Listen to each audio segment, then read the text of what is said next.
My family happy family, કે આપણા પરિવારમાં દરેક સભ્યોની કઈ પ્રકારની સમજણ હોય, કઈ પ્રકારનું વર્તણૂક હોય, જેથી કરીને આપણા પરિવારમાં એકતા એન્ડ ધસ પીસ એટલે કે શાંતિ બની રહે. આપણે અહીંયા બધા બેઠા છીએ, આપણે બધાની ઈચ્છા છે કે આપણા પરિવારમાં એકતા અને સંપ, સ્થિરતા અને શાંતિ ખૂબ સારી રીતે જળવાઈ રહે. Yes or no? Raise your hands if you say yes. આપણા દરેકની ઈચ્છા છે, કારણ કે family is the basic unit of the society. It's the foundation of the society. If families are stable and peaceful, societies will be stable and peaceful.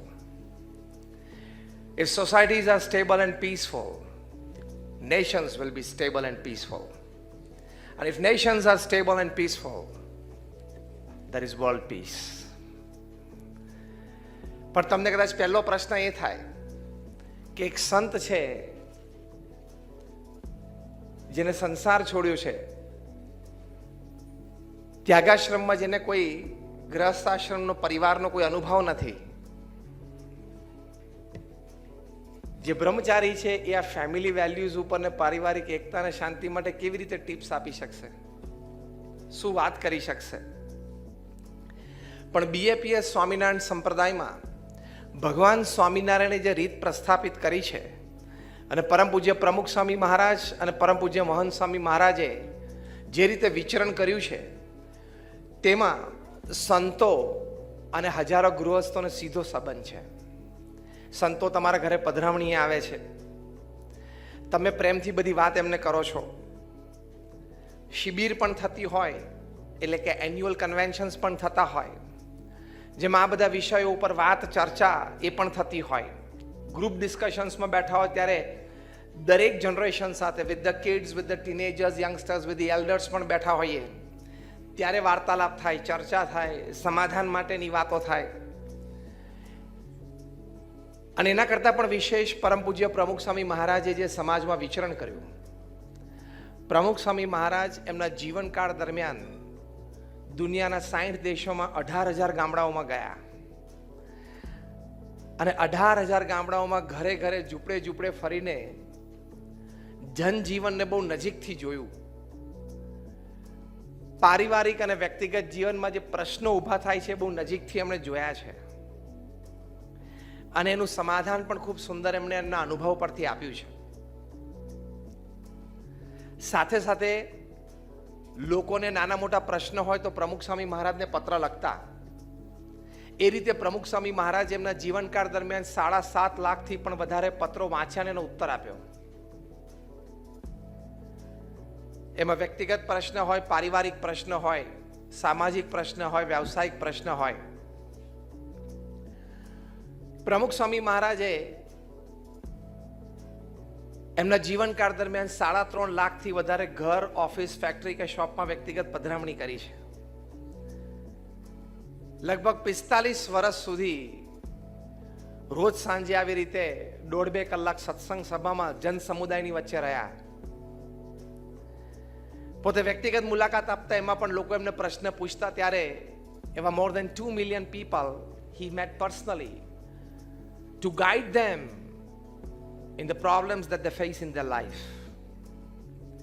એટલે બહુ જ પોળો અનુભવ જન સમાજનો, જન પ્રશ્નોનો પ્રમુખ સ્વામી મહારાજને રહ્યો અને એમને પૂછાયેલા પ્રશ્નોના ઉત્તર પ્રમુખ સ્વામી મહારાજ આપ્યા, એનાથી હજારો પરિવાર સુખી થયા. I want to share with you today those golden and nectar experiences of Pramukh Swami Maharaj, the nectar guidance of Pramukh Swami Maharaj for a happy, healthy, prosperous, peaceful family. આપણા પરિવારમાં ઘણા નાના મોટા પ્રશ્નો હોય, કારણ કે દરેકના સ્વભાવ હોય, પ્રકૃતિ હોય, વિચારધારા હોય. આપણે આ 20મી સદીમાં એક જીવીએ છીએ, 21મી સદીમાં જીવીએ છીએ કે these are the times of fancier houses but broken homes. These are the times of double incomes and more divorces. હા કે ના? પતિ પત્ની બંને ઘરમાં કમાતા એટલે ઇન્કમ ડબલ હોય, પણ ડિવોર્સ રેટ પણ વધી ગયા.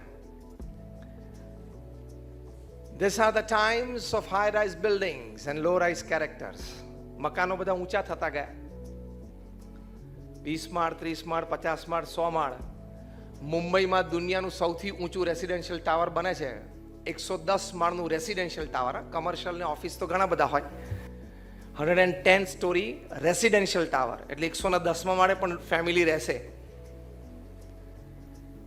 પ્રશ્ન નહીં હોય તો સુખે જીવી શકશે, પ્રશ્ન હશે તો એકાદો કૂદશે ઉપરથી, જેમ કૂદે છે એમ. તો these are the times of high rise buildings and low rise characters. ચારિત્ર બધા બહુ નિમ્ન થતા ગયા. એને લીધે પરિવારમાં ખૂબ પ્રશ્ન આવી ગયા. These are the times of broader highways and narrower viewpoints. Highway બધા પોળા થતા ગયા, 2 લેન, 4 લેન, 6 લેન, અને દ્રષ્ટિકોણ બધા બહુ સંકુચિત થતા ગયા. એકવાર કોઈ વ્યક્તિને આપણે જે પરિસ્થિતિમાં જોયો હોય એ જ પરિસ્થિતિમાં એને રાખવાની આપણી માનસિકતા છે. Once you see somebody blue, you want to see him blue every day, every time. એ આપણે ચશ્મા પહેરેલી એ વ્યક્તિ માટે. પછી એ વ્યક્તિ 10-15 વર્ષે સુધરે એમ કે કોઈ કે આ વ્યક્તિએ આવું સારી વાત કરી, સારા કામ કર્યા. હું જાણું છું. તને એક વાત ખબર છે? એ આપણી basic cheap and mean mentality છે. એટલે these are the times of broader highways but narrower viewpoints.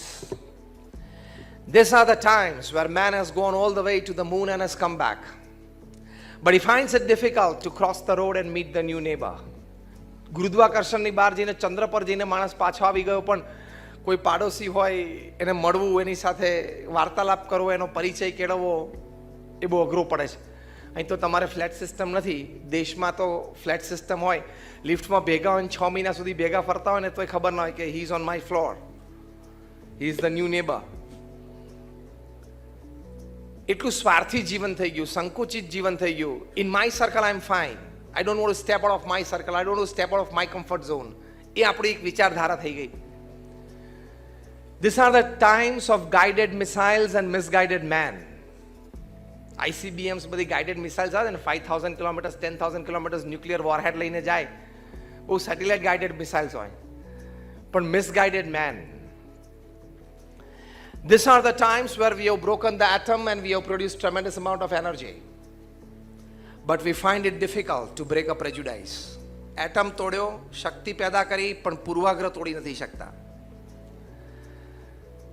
These are the times where we have much to show in the show window and nothing in the stock room.